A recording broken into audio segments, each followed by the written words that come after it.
Now on NBC Charlotte, Decision 2018. We are one day away from the midterm election. At stake, all 435 House seats, including the 9th Congressional District here in North Carolina, which is the most contested race in our area. This is a very diverse district, but the one thing that ties us together is we all deserve a lot better. Democrat Dan McCready taking on Republican pastor Mark Harris. The marriage amendment was a big thing in North Carolina, and I had the privilege of being one of the founding members of Vote for Marriage NC. I really think it's a major issue that we deal with the whole immigration situation. This race could help decide if Democrats win 23 seats to take back the House. The president embracing the midterms as a reflection of his popularity. A vote for Republicans is a vote to continue our extraordinary prosperity, our extraordinary journey together. However, voters will be the ones who make it clear whether they like his policies. I think the current government, the Trump government, and Trump himself has really pissed a lot of people off. If you don't like it, go to Venezuela. An NBC Charlotte special, Decision 2018, starts right now.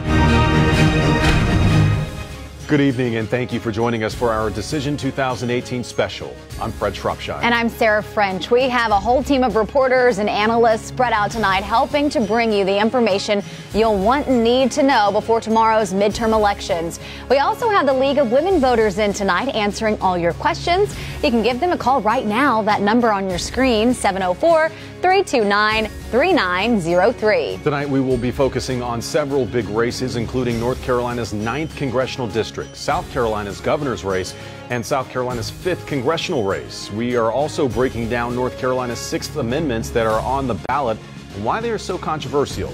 We want to start with our coverage of North Carolina's 9th congressional district. We have reporters covering both sides, but we want to start with NBC Charlotte's Michelle Bowden, who's covering Republican Mark Harris tonight. Michelle? Yeah, hey guys, you know, the Republicans have held this seat since the 1960s, so this is an important race, but they've got a very conservative candidate running this time. That's why the Democrats feel like they could steal this seat for the first time since the 1960s. We talked to Mark Harris. He's the former First Baptist Charlotte pastor who is running as a Republican, hoping to hang on to the seat. It is one of the most closely watched races in the country and one of the closest races, with polls showing Democrat Dan McCready and Republican Mark Harris in a practical dead heat. Whether there's millions of eyes looking or whether it's tens of thousands, we still do what we're going to do. Mark Harris, who came to fame as the pastor at Charlotte's First Baptist Church and later the head of the North Carolina Baptist Convention, says he started to consider a political run after leading the way in the fight in North Carolina against gay marriage. The marriage amendment was a big thing in North Carolina, and I had the privilege of being one of the founding members of Vote for Marriage NC. That led to some time in D.C. where he decided he wanted to bring his leadership to Congress. I'm greatly concerned about our national debt. I really think it's a major issue that we deal with the whole immigration situation, and I think the rising cost of health care is continues to be something that we wrestle with. As a lifelong pastor, he admits he often struggles with the president, who stumped for him here in Charlotte just 2 weeks ago. There is just no mistaking the fact that he has been successful in his presidency. Well, as a pastor, you know, I have come to reconcile that you know, I separate, if you will, his policies from perhaps his behavior. Do I cringe at times when I read the tweets? Yes. Am I concerned at times with things he says? Sure. I wouldn't say them the way he says them. But he says he's also been cringing at the ubiquitous use of something he himself actually said. If you want me to summarize it in one word, it would be disgusting. His opponent's camp has been running commercials of a Harris sermon where he appears to say women are servant lovers. He says that was just part of a sermon taken out of context. So to take a phrase like servant lover and servant leader and to twist that and use that in this, I think, this very sensitive environment of the Me Too movement and make it sound like that I would somehow be in favor of women being submissive as sex slaves or something like that, that is ludicrous. Do you believe men and women are equal? Oh, absolutely. And I believe that they are equal, and I believe that they submit one to another. And he says he believes those that want the Republican Party to stay in control will send him to D.C. It really is a direction election, and this district is critical in that. And we will be with Mark Harris and his supporters tomorrow night watching the returns come in. This race so close, we expect it will be a late night. Back to you guys. So, Michelle, talk to us about how important this seat is for the Republican Party. It's one that everybody across the country is watching. I mean, no surprise, President Trump came here twice, stumping for him. The most recent time just a couple of weeks ago. Several other Trump family members were here. So this is a race that they know they've got a lot on the line. Pittenger, I think it was a big surprise that he actually beat Robert Pittenger back in the primary. So a lot of surprise to have him on the ballot and getting a ton of support from some big name, the top Republicans. To talk more about the other side of this race, joining me now is my colleague, Brad Berkey. He has been following Dan McCready. And Dan McCready, as we all know, is really a political newcomer. But he believes, and just as importantly, his Democratic Party believes, that he is the candidate that can flip the 9th District from red to blue. We need new leaders who are going to put country over party. Dan McCready has a resume that reads very much like Connor Lamb, another young Democrat who won a House seat in Pennsylvania in a district that went heavily for Donald Trump. Like Lamb, McCready is a former Marine lieutenant who served in Afghanistan. Coming home, he married, had kids, and started a solar energy company. Now he's trying to win in the 9th District that's been Republican for decades. This is a very diverse district, but the one thing that ties us together is we all deserve a lot better. McCready says if he is elected, he will not support Nancy Pelosi, saying new congressional leadership is needed. His opponent, Mark Harris, has said McCready opposes tax cuts for the middle class. Not true, says McCready. The tax bill last year took steps in the right direction. It cut taxes for the middle class, but at the end of the day, 83% of the benefits from that tax bill will go to the wealthy and the ultra wealthy. McCready and I spoke just days after a Butler High School student was shot and killed in a school hallway, allegedly by another student. I asked McCready what he would propose to end gun violence. 80–90% of law-abiding gun owners believe that we should have comprehensive background checks. I think that's the best thing that we can do to make a big difference on gun violence. Most political observers say the race in the 9th is too close to call. McCready believes he can pull off a victory. We're giving it everything we've got. Now, tomorrow night, Dan McCready will be here in Charlotte when the returns come in, and he, along with everybody else, will look to see if he does what he says he can do, and that's flip the 9th District. Back to you guys. All right, Brad, really quickly, this race really reminds me of that U.S. Senate race down in Texas where you have lots of nasty ads, but the Democratic candidate in that race, much like McCready, not really critical of President Trump. Is there a reason behind that strategy? Well, look at it this way. The 9th District, there are a lot of people who really like Donald Trump outside of Charlotte who like Donald Trump in the 9th District. And so for him to win, he really has to attract some of those people. So he's being very careful about what he says about Donald Trump. All right, and everyone is watching and listening. Rad Berkey reporting. Thank you, Rad. This race going to be a close one, too. The latest New York Times Siena poll showing the two neck and neck. Harris has the slight edge, 45% to McCready's 44%. 7% of people still undecided. These results well within the 5-point margin. So Wake Up Charlotte anchor and Flashpoint moderator Ben Thompson joining us this evening, along with Winthrop political science professor Scott Huffman and Catawba College political science professor Michael Bitzer to break down this race and a lot of other issues throughout the night. Guys. Hey guys, good to see you. There's not two gentlemen I would rather spend the night before an election with than the two of you guys. You guys know just about more than anybody I know when it comes to some of these races. Let's talk about this one though first. This is the big one everybody's talking about. Handicap it for me. Well, you know, the only thing I would add is nobody has an edge in a poll that's 1 point apart with a 5% margin. That's a tie. There. That is an absolute tie, and that is what makes it so exciting going in. So this one really is going to be a toss-up. But one of the things I was just asking Michael was about the early voting numbers in the 9th in particular. And the registered Democrats actually have a slight edge in terms of all the votes that have been coming in. We don't know how they voted. We won't find that out until the first early numbers start to get released tomorrow night. But Democrats have to be thinking, if they can pick up this seat here in North Carolina that went for President Trump with 56% of the vote in the district, they are having a very good night because the swing will apparently be against the president, and all these other less Republican kind of districts across the country may be falling as well. You make an important distinction, though, there when you talk about the Democrats outnumbering the Republicans in early voting. In this district, though, that might not carry as much weight as it would with, say, a district that covers, Plaza Midwood or something like that. Right, because you have the classic Southern, white, rural, conservative, perhaps, Democrat who is actually a Republican voter. Absolutely. So you've got to take that into account in terms of looking at just pure percentages. You have to kind of discount some of that and give it to the Republicans. Right, and so that exact demographic in that district was, there was a lot of talk about, there was an interesting slot of voters who were Obama to Trump voters. And the kind of voters those were the kind to show up in this. So you can't really tell from that. But also, the one thing that the Democrats are hoping it indicates is motivation.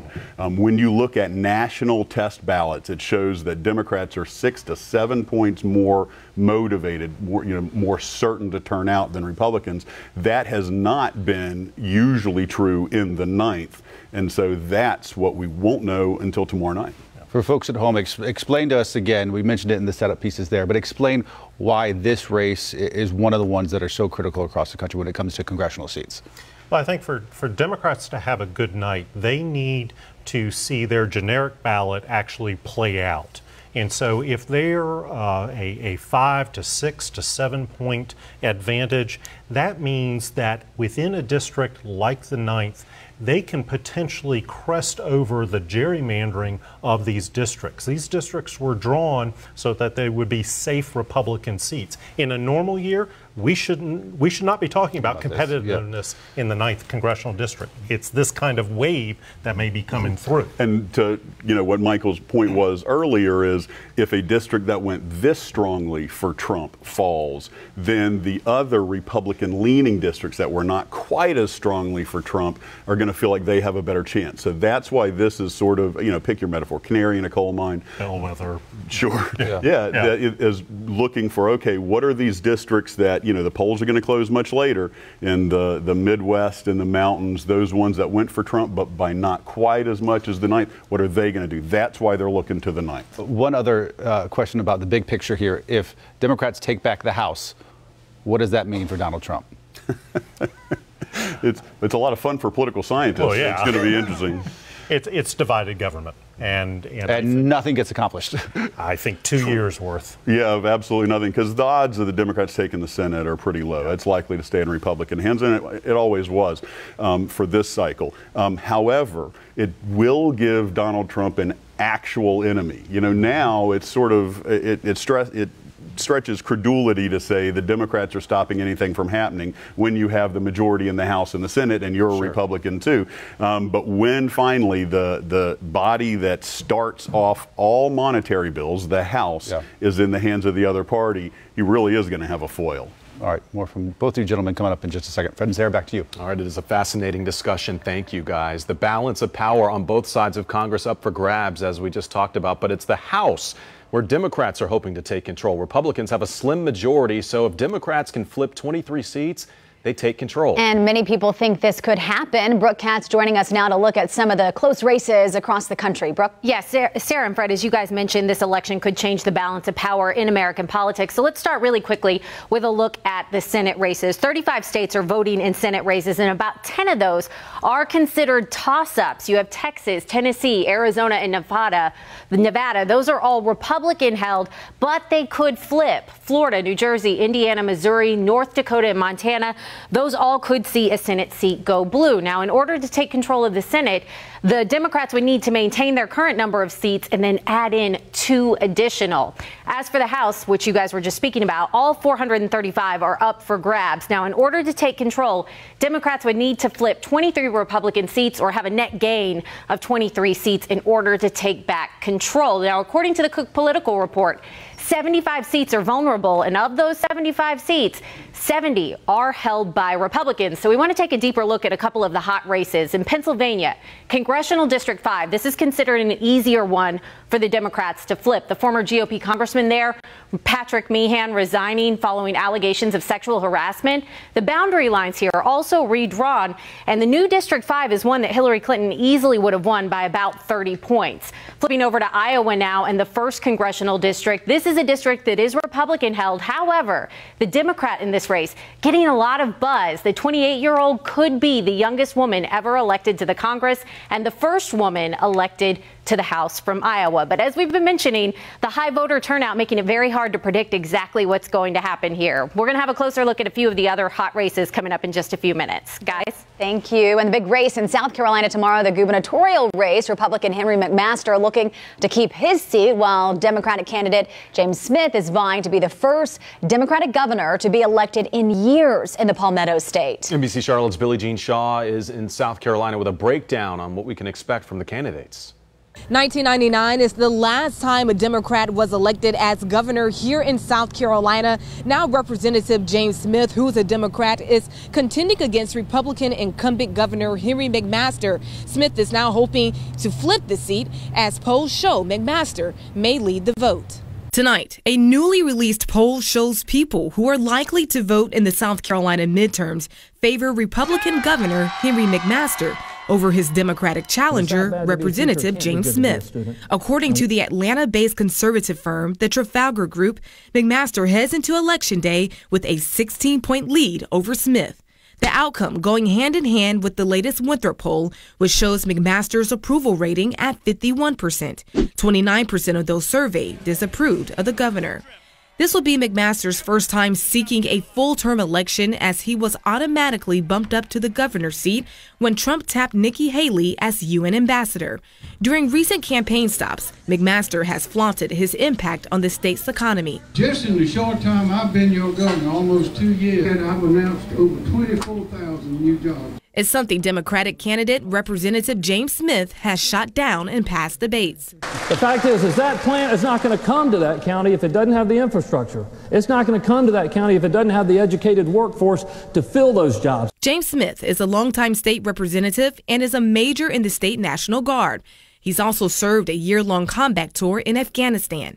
If elected governor, he's promised to improve the state's education, a hot-button issue for both candidates. Nationwide, there's a report that came out that said South Carolina is the worst place in the country to be a teacher. And if it's that bad to be a teacher, it can't be good to be a student. And what I've heard, Henry, you say that is you're going to do nothing. That nothing will change when you're elected. You're not going to make a difference. You ain't listening, and the fact is that plant is not going to come to that county if it doesn't have the infrastructure. It's not going to come to that county if it doesn't have the educated workforce to fill those jobs. And that's the biggest problem facing our state. And you said you're going to do nothing about it. We do have a teacher crisis. We have a number of crises. We got our infrastructure crisis. We got a lot of crises. But raising taxes is not the answer to everything that comes raising taxes is the plan? James, listen, I got a list in my pocket, all the taxes that you. And you know what? I have zero power as governor to raise a tax. That comes from the General Assembly. Don't you understand that, Governor? I can't do that. And running for lieutenant governor alongside Henry McMaster is Republican Pam Evett. State Representative Mandy Powers-Norrell is running alongside Democratic candidate James Smith. This is the first time in the state's history that the lieutenant governor and governor will run on the same ticket. Reporting in York County, Billie Jean Shaw, NBC Charlotte. And we are joined once again with Scott Huffman and Mike Bitzer, our political analyst for the night. Size this one up for me. You're sort of the chief sort of person I know in charge of South Carolina politics, at least when it comes to knowing them. That's a lot of blame. No blame whatsoever. All credit. It's hard, just math-wise, for a Democrat to win statewide office. Absolutely. So right now in South Carolina, historically, 50, 100 years ago, it was one-party Democrat, period. There were no Republicans. Yeah. Now, we got two parties, but it's clearly one-party dominant Republican. We have two constitutional seats, meaning you run statewide for these seats that are not even being contested by the Democrats. So it's kind of hard. You go into this race generically with R plus 10. The Republican just goes into it flat, a generic Republican, 10 points ahead in a generic ballot. So this race, on the cusp of a blue wave or something, it's still so hard to overcome. I would suspect that James Smith has made some inroads, but that's more to the tune of only losing by 4 to 6 rather than the full 10. He's been a great candidate. The first time Vincent Shaheen ran against Nikki Haley, he was a very good candidate. The second time he ran, he was not a good candidate. James Smith is a very good candidate, but he just faces so much of an uphill battle that it's going to be a tough one to pull out. And Professor Bitzer, this is just one of several governor's races. The governor race in Georgia, Florida, getting a lot more national headlines. They really are. And I think the dynamics of what Democrats have done in Georgia and Florida, putting forward very progressive candidates, putting forward candidates that will make history, the first female African-American potentially as a governor, the first black governor in the state of Florida. This is where I think the dynamics of where future demographics are going to be playing out. And Democrats are very much, keen on we need to be who we are as Democrats. And I think in the South in particular, Democrats have tended to be the moderates, tended to be people that would go after the middle. These two candidates in Georgia and Florida are saying we're going to be much more than that. And that's fundamentally different for Southern Democrats because, as he pointed out, it used to be we'll assume that we'll have the black vote and we'll try and pretend to be very moderate for the white moderates. But they're putting forward real progressives that are going after an ideological base rather than making assumptions. And this is, while it may be part of a broader blue wave, this is a really good test of a new strategy. All right, Fred, Sarah, back to you. All right, guys, thank you. And something you'll really want to pay attention to on the North Carolina ballot, 6 constitutional amendments. You've probably seen ads for them playing on your TV for months now. Yeah, former North Carolina governors even coming together to let voters know to vote specifically no on the last 2 amendments. That's why I'm voting yes to the Crime Victims Amendment, to finally give victims a voice and the equal rights they deserve. Voting against the tax amendment, it hurts our students and benefits millionaires. There's not much that Democrats and Republicans agree on these days, but every former governor, Democrats and Republicans all agree. Vote no on the last 2 constitutional amendments Raleigh lawmakers put on the ballot to give themselves a blank check to appoint our judges and the Ethics Commission. So NBC Charlotte's Bill McGinty breaks down the amendments for us tonight. Bill. Yeah, certainly it is going to be a busy election night. There are 6 proposed amendments to the North Carolina state constitution. One, the crime amendment, is getting a lot of TV time with some very big name celebrities. That's why I'm voting yes to the Crime Victims Amendment, to finally give victims a voice and the equal rights they deserve. Many say it's likely that this will pass given the message presented here. Basically, it'll give victims of crimes the right to be notified and heard at court proceedings, and it'll expand the right to cover juvenile defendants. And one of the more controversial amendments on your ballot this year is the income tax rate. Here's an ad opposing it. Not one family will get a tax cut. Not one.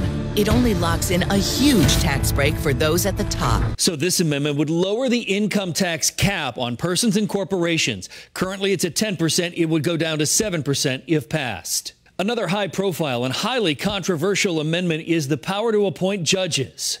These amendments will strip our courts of independence permanently and block investigations of corrupt politicians. 5 former governors held a press conference to oppose this amendment earlier this year. Now that I'm out of office, I'm proud to join these other governors in continuing this fight. Not doing so would be pure political hypocrisy on my part. It's not about power. It's not about being governor or being head of the Supreme Court or being the Speaker or the pro tem. It's about the people. Everything that goes on here should be open, transparent, and it should be about the people of North Carolina. They say it's a power grab by the state legislature and might even eventually affect the makeup of the state Supreme Court. So the other amendments include the Hunting and Fishing Amendment, which will basically protect the right to hunt and fish, the Photo ID Amendment, which means we'd have to show a photo ID in order to vote, and the Board Appointment Amendment, which would give power to the state legislature to reduce the size of the state elections board. This one, too, seen as a power grab by the state legislature and would, in effect, take some power away from whatever sitting governor is in the governor's mansion. Before you vote, read these amendments yourself. I'm Bill McGinty reporting. And the weather could play a factor in how many people vote because we're going to see some rain tomorrow. That's what we're expecting. Rain, typically a good thing for Republicans. This is fascinating. Listen to this. A study by researchers at Dartmouth College found at least 1% of voting age adults in the United States who would have voted for a Democrat if the weather had been good actually ended up voting for a Republican instead on a rainy election day. Chief Meteorologist Brad Panovich joining us from the First Warn Storm Center with more. So, Brad, what can we expect tomorrow? We're certainly going to see some stormy weather in the morning. We've got this storm system tonight already impacting parts of Louisiana, Mississippi, and Arkansas. There's a tornado watch in effect right now. And as this system moves east, it's going to be picking up speed as it moves into the Carolinas. Now, it's most likely going to impact us the first half of the day with showers and maybe a rumble of thunder. But here's the thing. There is so much wind energy in the atmosphere, even without showers or even a storm. We're going to see very strong winds tomorrow during the day. Let me show you a futurecast showing the rain picking up tonight. So we're likely going to wake up tomorrow to some showers, drizzle, and mist. But it's this main line that I'm watching moving through right around 8 a.m. into the mountains, moving down through the foothills by about 10 a.m. and then crossing the Piedmont right around lunchtime. And again, it doesn't look that impressive on futurecast, but there's going to be a lot of wind energy with this. It will clear out quickly after 3 o'clock. So good news if you plan on voting later in the day. Weather should not be much of an issue at all. It's really going to be those morning hours mostly impacted by the rain. There's a severe weather threat tonight. Tomorrow you could see a lot of the Carolinas, including a good chunk of North Carolina, under a medium threat for severe storms, and pretty much everywhere else under that low threat. So your hour-by-hour forecast for Election Day, we're going to wake up to 60s with some showers around in the morning, but the highest winds and the highest rain chances will be in the middle of the day, right around lunch hour. Things will improve dramatically, though, as we go into the evening. Some of those wind gusts, guys, could be upwards of 35 to 40 miles per hour. Ben? Brad, thanks. Early voting numbers across the country reaching historic records for the midterm election. Records show about 33 million early or absentee votes have been counted so far nationwide. Now, that number, to give you some context, far exceeds the total early votes from 2014 midterms. With these numbers, we could see 100 million votes in the midterm election for the first time ever. Here locally, though, let's take a look at this. In North Carolina, early voting ballots cast here in North Carolina in just the first 2 weeks had already exceeded all the early ballots cast during the 2014 midterms. In the end, about 2.1 million people voted early this year. Broken down by party, that's about 42.5% that were Democrats, 30% that were Republicans, and 26.9% who were unaffiliated. Joining me once again, Scott Huffman, Mike Bitzer. I want to go back to the weather just for a second. Is it overstated the impact it could have, or is that a real thing? It can have an impact, but it depends on the severity, obviously.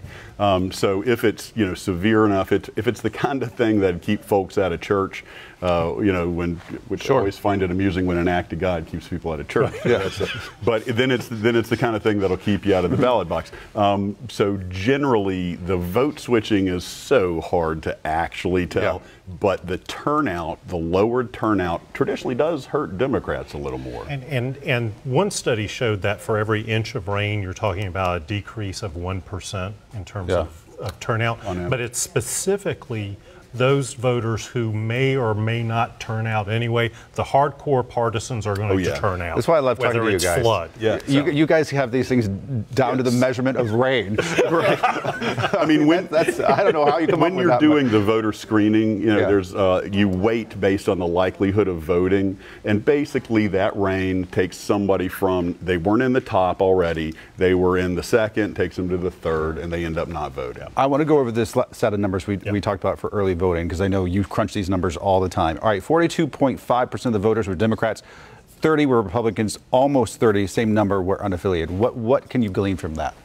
Well, I think certainly to go back to the previous points, we have to be careful about saying registered Democrats equals Democratic voters. You got to compensate for some of that. The real wild card in this whole thing are the unaffiliateds. Unaffiliateds in North Carolina now are the second largest party registration above Republicans. So, the dynamic of these folks who, while they are listed as unaffiliated, may not be political independents. Leaners.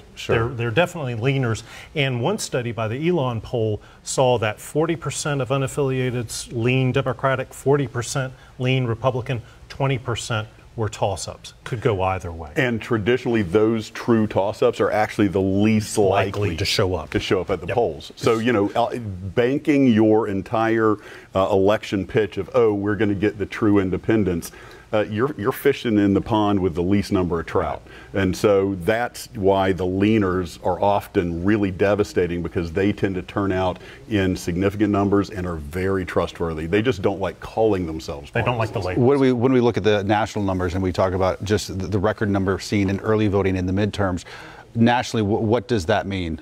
I think it's a whole new dynamic that we haven't seen for a very long time across the country. I mean, Texas, Florida, Georgia, North Carolina. We've basically doubled the early votes from 2014 early votes. So this is a whole new dynamic that we feel like a presidential, but it's a midterm year. What do we do? There is the enthusiasm gap usually between a presidential election and a midterm election is huge. I mean, the turnout difference, especially in states where there's not a gubernatorial election. So in South Carolina, it's not as big of a drop because we always have a gubernatorial election. And, in the Florida, we usually have a Senate race in this state. So, normally you do see a drop off. This time, what we're seeing is that enthusiasm gap is much, much smaller. We're seeing much more enthusiasm for a midterm race than we've seen in a long time. All right, Fred, Sarah. All right, Ben, thank you. And if you were just now joining us now on NBC Charlotte, we are talking Decision 2018. The midterm election's now less than a day away. Washington's balance of power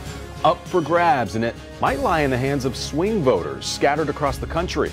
Tomorrow's election could have impacts felt across the country for decades. Among likely voters, Democrats have a 7-point lead, 50-43 in their pick for Congress. This midterm election will show how people feel about President Trump. Among likely voters, the president's job rating sits at 46% approval, 42% disapprove. In previous midterms, a 46% job rating for a sitting president would mean his party was headed for a big defeat. But as we've seen, everything about President Trump is different. We also have the League of Women Voters in tonight answering all your questions. You can give them a call right now if you want. That number is on your screen, 704-329-3903, and they will be here